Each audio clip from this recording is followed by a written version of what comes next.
the first thing to understand, I suppose, is that our bodies are based on light as a form of communication. We have a bioelectrical system in our body, which is all based on math and geometry.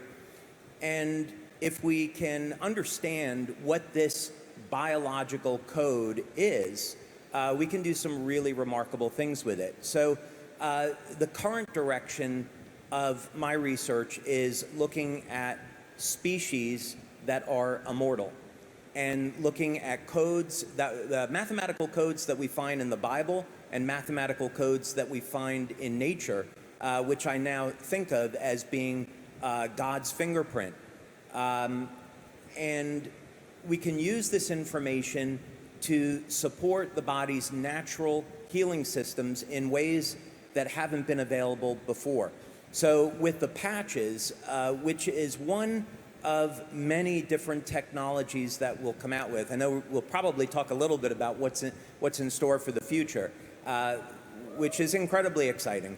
But on the patches, because this is our foundational technology and our foundational products, they stimulate the skin with a blend of different wavelengths of light that are modulated to contain information.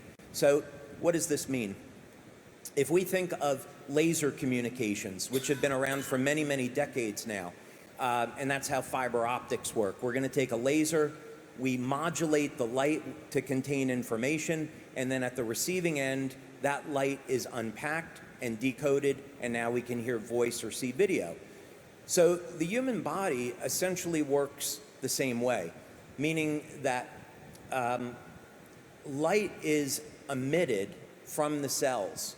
And actually, how light is emitted from the cells is an incredibly fascinating subject because it's coming from the DNA and the hydrogen bonds in the DNA. And that light emission has actually come from the spiritual realm, you might say.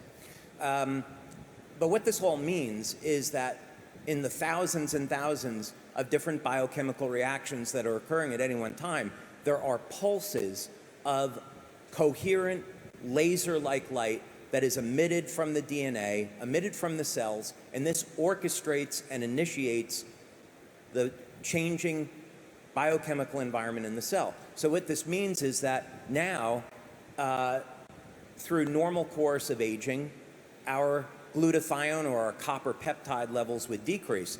But if we know the code where we can stimulate the skin and communicate with the body and say, hey, I'd like to increase those copper peptide levels, and I want to improve the activity of the stem cells in the body. If we know that code, then it's nothing more complicated than stimulating the skin with those wavelengths of light to instruct the cells to elevate the copper peptide. And the exciting thing is that that's only the beginning. What we can do with light-based technology is nothing short of extraordinary.